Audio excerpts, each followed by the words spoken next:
3 pelajaran kemenangan Indonesia di laga melawan Filipina. Timnas Indonesia akhirnya memastikan tiket ke semifinal Piala AFF 2022. Pada laga pamungkas, Garuda menang tipis 2-1 atas Filipina di Rizal Memorial Stadium. Meskipun mendapatkan 3 poin, Indonesia berada di peringkat kedua di grup A. Indonesia kalah selisih gol dari Thailand yang menjuarai grup. Tetapi timnas Indonesia punya kesempatan untuk menjadi juara grup, andaikan bisa lebih tenang di depan gawang. Namun, masalah Indonesia sejak awal turnamen akhirnya masih sama. Ada banyak sekali peluang emas yang terbuang percuma. Entah itu, tendangannya tidak tepat sasaran, kualitas penyelesaian akhir yang buruk, ataupun pengambilan keputusan yang salah ketika menyerang. Masalah finishing menjadi hal yang harus dibenahi Garuda jelang laga semifinal. Siapapun lawan yang harus dihadapi nanti, Sintayong harus bisa membuat para pemain Indonesia melakukan finishing yang lebih bagus. Lantas, pelajaran apa lagi yang diperoleh dari laga ini? Pelajaran pertama adalah finishing buruk. Indonesia punya lebih dari 2 peluang emas untuk menciptakan gol di laga ini. Sayangnya, dari 7 tembakan tepat sasaran yang dibuat, tidak ada satupun yang dituntaskan jadi gol ketiga dan seterusnya. Masalah finishing menjadi masalah yang menghantui Garuda sejak awal turnamen.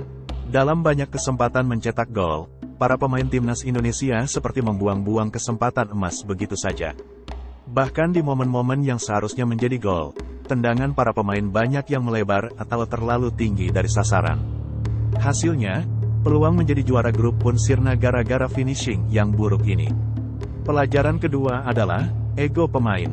Masalah lain yang menghampiri Indonesia adalah ego para pemain.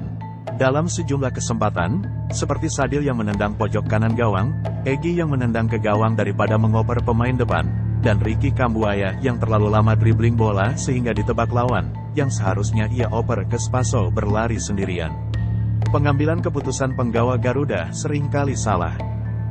Momen seharusnya bisa diumpan ke rekan yang lebih kosong, justru malah dibawa sendiri atau ditendang tidak karuan. Ego ini yang membuat banyak kesempatan emas akhirnya terbuang sia-sia. Masalah ego ini tampak menjangkiti lebih dari 1 pemain. Hal ini membuat penampilan sejumlah pemain tidak lebih baik dari Piala AFF 2020 lalu. Pelajaran ketiga adalah penurunan performa pemain. Beberapa pemain timnas senior mengalami penurunan performa tidak sebagus performa di AFF 2020. Salah satunya adalah Witan Sulaiman. Witan di Piala AFF saat ini tidak tampil seperti di Piala AFF 2020. Insting tajam pemain tersebut seolah menghilang. Di Piala AFF 2020 Witan jadi kreator utama Garuda dengan torehan 2 gol dan 5 assist dari 8 pertandingan. Kini Witan baru mencetak 1 gol dan tanpa assist dari 4 laga. Witan bahkan sempat jadi perbincangan di media sosial lantaran ia pernah punya 2 kesempatan emas, masing-masing saat melawan Thailand dan Kamboja, tetapi gagal dikonversikan menjadi gol. Siapapun lawan yang harus dihadapi di semifinal nanti, Sintayong harus bisa membuat para pemain Indonesia melakukan finishing yang lebih bagus.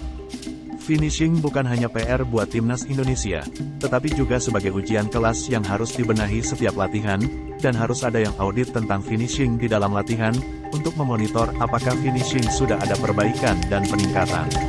Sekian berita bola terbaru hari ini. Terima kasih.